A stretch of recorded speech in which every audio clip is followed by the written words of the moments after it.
Анан бизде катталгандардын көпчүлүгү 20 жаштан 35 жашка чейинки адамдар көпчүлүгү. Бирок баягы мурунку жылдарга караганда албетте азыр бүгүнкү күндө маалымат көп берилип атат.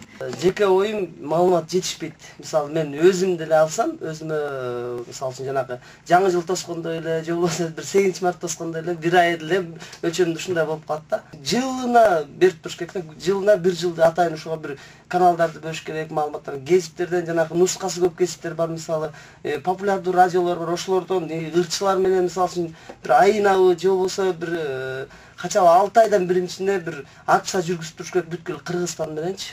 Чынын айтканда бизде көп да айыл жергесинде жанакы маалымат жетпегендиктен бул мисалы үчүн кээ бирөө билбейт, ал жөнүндө эмне оор экенин да билбейт да. Анан ооруга чалдыгып калат, а келечегин ал ойлобойт ошол учурда.